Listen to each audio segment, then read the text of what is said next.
Yeah, here I am again on my own. I really shouldn't sing. Welcome back to The Beast On. It is The Beast, Brian London. This is not a video I had intended on making for a long time. But here I am again. First of all, if you see this face, if you hear my voice, do me a favor, follow the channel. Yeah, follow the channel. I need the help. I'll get to that in a second. Also, hit the little bell so that when I post a new video, bing, you get notified, and you can choose to watch it or not, but that's up to you. So here's the deal, kids. A while back, in November, I got laid off from Entercom Radio, Waxy, WQAM, and that sucked because it was my dream job. I was in radio management, making my way up on a morning show. It's really the cream of the crop, the rise to the top that I had wanted. See what I did there? And it all went away. And that was bad. That was bad. And I started doing a series of videos about being unemployed, my unemployment diaries. Because anyone who is unemployed, and there's a lot of you out there right now, anyone who's been unemployed knows the stresses, the pressures, the emotions that come with that. We are, in this country, born to work, right? That's what we do. We get 2 weeks vacations, but we grind everywhere else. And that's what we're programmed to do, is to work, right? Make money, support the family, keep the lights on, all that stuff.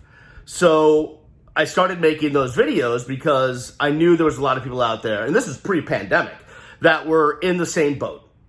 And I wanted to both be cathartic for myself to vent my emotions and what I was going through, but also be there for other people that were in the same boat. And here we are again. The continuation. We pick up where we left off. Why? Saturday, August 9th, 8th, whatever the date was. 2020 was my last day working at Code Ninjas of Broward County. Not to get into the complete details, but listen, we're in a pandemic. Family-run businesses are struggling, and bottom lines and every dollar counts. And unfortunately, I lost my job. And I don't think it was there was no act of craziness, or I didn't take a computer and throw it out the window. Nothing like that. It was purely economics. And that's where we are right now in this country. So here I am again without a job. And it sucks. It wholeheartedly sucks, because this time is completely different than last time. Because last time around that I lost my job, we weren't in the middle of a pandemic. We weren't in the middle of a recession. And, I had some high hopes. I had some severance that would keep me going for a few weeks. I had some things going in my favor. And now, whatever it is, 8, 9, 10 months later, we are in a much different spot, right? I'm in a much different spot. I am mentally, emotionally, physically, a much different person than I was in November. The last, this whole time since, the pandemic came upon us, has not been kind to me in a psychological way, in an emotional way, in a mental way. I'm a hypochondriac. So having a pandemic around is not great on my psyche. I'm obviously not the healthiest person in the world. Just about every comorbidity they list as making you at risk if you get COVID, something I have. So that doesn't help things. And, you know, just, as a person, I mean, you guys know this if you've been watching me or listening to me over the years, like, I teeter on the edge as it is. And I think, you know, but a lot of people that are in any kind of creative field are in the same boat. A ton of us suffer from depression. A ton of us suffer from anxiety. A ton of us suffer from other mental health issues. A ton of us are on our therapist's couch, our psychiatrist's, prescription rotation. Like, there's a bunch of us in the same boat. So you take my already predisposed mind to being, all over the place, or not the norm, if there is that. And then you add in several other factors: pandemic, recession, job loss, and you basically turn me into jello. And to be honest with you, the only reason why I wanted to make this video today, literally the day after I lost my job, is just to give me a purpose, just to give me something to look forward to do. That, hey, okay, I'm not well. I don't feel great. I didn't want to get out of bed this morning.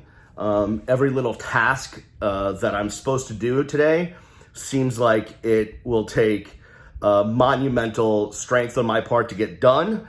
But this I like. This is what I look forward to. Is just talking, venting, and talking to you guys. Because I know if it's 1 or 100 or 1,000, there's an audience, and I love connecting with an audience. That's what makes me happy. I think one of the things that makes me happy. If as a person I can be happy, which I'm not even entirely sure yet, because I had this conversation with my wife the other night, because just life was breaking down as we know it in the London household. And we both stumbled upon the fact that we don't know what makes Brian happy, or if Brian can really be happy. And I know it's sad and what have you. And that's, some of it's self-inflicted and some of it's not.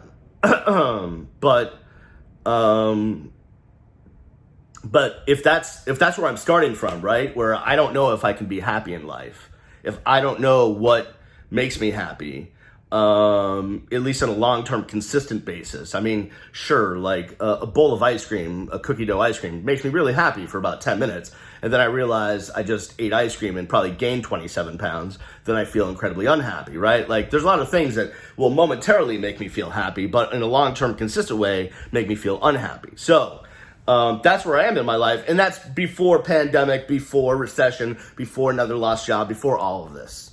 So I've got myself quite a personal quagmire, is where I am. So I'm back with the Unemployment Diaries, and I don't know what I'm going to do. First, I want to do this because I think it's only fair, and I think it's the right thing to do. Is there's a family in this town that took a chance on me, someone who'd been in one career basically for 25 years, to join them in their small run family business, to entrust me with, their baby location, the one that started it all for them. And that's Eric and Tracy Leone of Code Ninjas. Without them, I don't know where I'd be, to be honest with you. I don't even know if I'd be upright, if you know what I mean, because they gave me an opportunity. Things were looking bleak. Radio is dying. And there was not many choices out there. There's a couple of job opportunities, but, nothing I really was excited about. But here was this company, Code Ninjas, that was about, teaching the kids the things that are going to matter in the future. And as a dad, as a parent, I could relate to that. And I still completely love what they stand for, and have no ill will. So to the Leones, thank you very much for putting your faith in me, for trying to teach me the ways, for trying to give me another career, for giving me the opportunity that you did, and I appreciate it. listen, life wasn't perfect. I came in and was training, and then I got pulled out of that training to go do some pre-sales for a new location, and then I got put back in, and then there was a pandemic, and then all this, everything happened, and it really, I never progressed like I should have, or like anyone should have in that position, because it just, things kept coming in the way. I was brought on as an assistant director with the plan for me to work alongside a director to groom me to be a director. And I never really got to work steadily with a director, being that number two. And I love being that number two. I love being that number two. In high school, I was the vice president of the student council. At the radio station, I was the assistant program director. I love being that number two. I love being that backbone, the guy that steps in where anything needs to be done, the consigliere. There's a problem, how do we solve it? I love being that guy, and that was what I was supposed to be, but never, just because of circumstances, never got that chance. And that's, however, I don't know that there's any fault in that. That's never how it went, right? So, but needless to say, thank you to Eric and Tracy. They're amazing people. Listen, if your kids are into gaming or not, the future lies in technology, and just to see the growth of the ninjas, my ninjas at the Cooper City Code Ninjas, was unbelievable. Just being able to laugh with them and joke with them and just see their growth as people was just priceless, really. You start to develop relationships with the kids. Teachers will understand. You start to develop relationships with the kids and jokes, and you have your little jokes that you have with kids and all this stuff. And it really, you make a connection there. And I am going to miss that. I am going to miss that totally. I don't want to mention specific kids, but there's a good number of kids whose faces I will generally miss on a daily basis. I also want to thank, so the Leons have someone that works for them, Christina Weaver. And Christina has been in franchise life for a while. She's been in everything for a while. I didn't know this. She was like on the national tour of Dancing with the Stars. She's done franchise things. She's done sales. She's done IT. She's built the Transcontinental Railroad. I'm pretty sure she was involved in the SpaceX project, as well as possibly Gold Rush and several other Discovery Channel shows. Maybe Deadliest Catch. I'm not sure. If we go to the History Channel and all that stuff, then maybe there's some other things that she was involved in. I'm not quite sure. She's done everything, but she was there as a mentor, as a trainer, as a go-between, as someone to vent to, someone to, take your concerns and run it up the flagpole. And she's one of the, in your life, you meet people that are truly special that you will never forget, because they are so great at what they do. And I've met some of those in radio. There's some there's some really special people I've had the chance to work with in my life. Brendan Tobin, for example, is truly a special talent in radio, and worked his ass off, going from dude that was running the board, doing sports updates, reporting on Marlins games, to being one of the best morning show hosts in the country, at least in my mind. Should receive 1 million awards. So that's a truly special person. And Christina's one of those people that no matter what she puts her hand in, no matter what she tries, no matter what she does, whether it's being a mom, being in business, being a friend, being in whatever, she's unbelievable. So just being able to spend time with her and kind of learn from her makes this all worth it. It really does. And there's special people that you meet. My work hubby Broger, he ran our Coral Springs location, and he's freaking a sales monster, man. The boss didn't like it, but we would talk every day and just run things past each other Not like, some long social conversation, but just, hey, what do you think about this plan of attack on this sale? Or what do you think about this plan of attack when you have this operational problem? And without Broger, I think I wouldn't have made it as long as I did. So thank you to Broger Bass. He's one in a million. And he'll be running for president soon. So go Roger and vote for Broger. There you go. So that being said, thank you to Code Ninjas. And it really is a special place. And I wish them all the success in the world on their endeavors. And I hope they get it together and take over the world like they want to, because they're special people, special family, the Leone family, special company. But on to what I want to do. I've had a dream. God, that was stupid. I'm not Martin Luther King. I've had an idea of what I've wanted to do for a while now. I'm not going to disclose it, but the problem is the situation that we are in a country financially, that I am in personally financially, does not make it that easy of an operation to get off the ground right now. So I've got to figure that out, because I think I'm onto something. I think I've got something, but how do you build it? How do you get there when you've got nothing? You got no foundation. You got nothing to invest to build upon. And yeah, I'm the beast. I could probably round up some investors, but do I want to owe people money? No, not particularly. So what do you do? That's my question. And I am, at some point I'll have to do the resume and get back on Indeed and ZipRecruiter and all the websites and and go for jobs. And the bottom line is this, and if you're my future employer, don't hold me accountable for this, but I'd really like to not work for anybody else anymore, right? But that's the goal of everyone, I think, right? Or maybe not, but is to own your own business or be your own boss, right? Doesn't everyone dream of that situation? And that's what I want to do. Not because I can't work for other people. I did it. I've done it for my professional career. I've never been my own boss.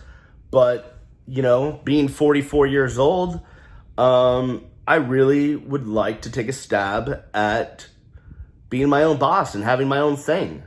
And putting a team around me that I really enjoy working with, and putting the structure in place that will be successful. I think I know what works. Not any more than anyone else, but certainly when you've been in a business or in a company for a long time, you see the leaders that work, you see the leaders that don't work, you see the systems that work, the systems that don't work, all of that stuff.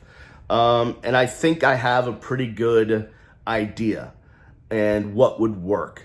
But it's about finding the capital to invest in the right people, to get the right people to be a part of that. And here's the other thing, and maybe it's wrong or not, but I've had this romantic fantasy for a long time now to work with the people I love. Platonically love. I work with my wife now, and I love her, and she's more than welcome to join me, but she loves being a teacher. So I don't think I'm going to pull her away from that career, because it's what she was born to do, is to be a teacher, even though they get shat on left and right. But there's truly people I've worked with over my career that I truly love, that I would trust with anything.